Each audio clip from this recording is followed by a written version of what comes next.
Au nom de Dieu, le très miséricordieux, l'intensément miséricordieux.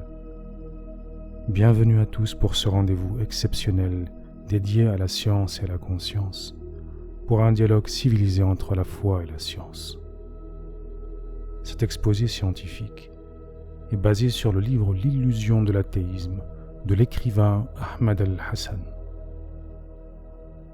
Le sujet d'aujourd'hui portera sur le principe que l'univers a un début.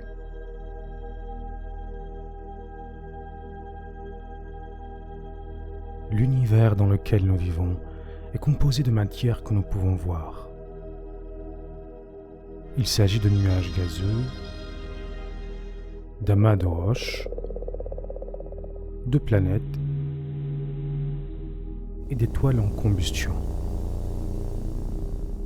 Cette matière s'organise en amas de matière gravitant autour d'un centre appelé galaxie.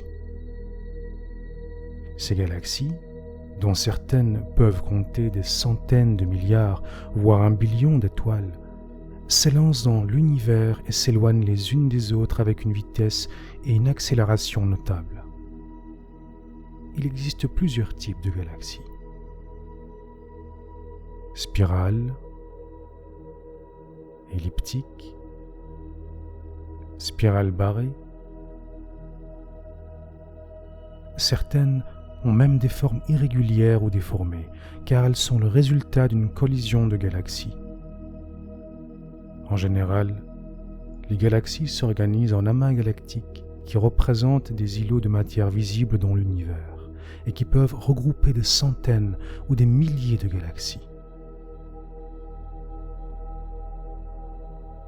Les données en question sont des faits fondamentaux qui ont été établis sur la base des observations cosmiques et de certaines lois physiques, comme l'effet ou la loi de Doppler du décalage du spectre relatif.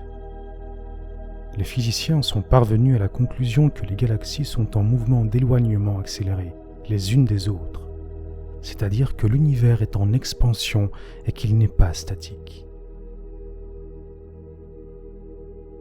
Ce qui nous intéresse dans cette conclusion, c'est que dans le passé, l'univers était plus petit et plus dense. Cela signifie que l'univers a un début, qu'il n'est pas éternel. Ceci a été établi par l'observation ainsi que par l'effet Doppler et par la suite grâce au rayonnement de fond cosmologique.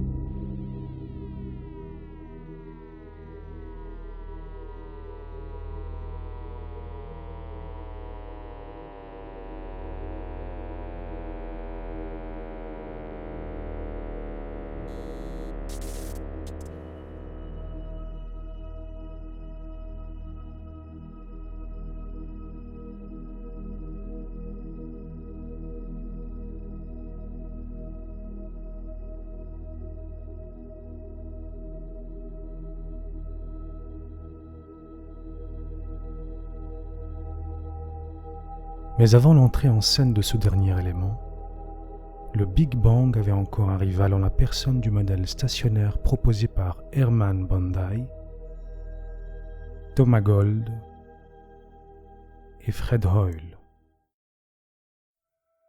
Il s'agit d'une tentative d'expliquer l'éloignement des galaxies les unes des autres par un univers qui n'a pas de début, ce qui pourrait être assimilé à une tentative d'annuler un début de l'univers, et ce, que ce dernier représente comme indication sur l'existence d'une force transcendant l'univers et ayant provoqué son commencement.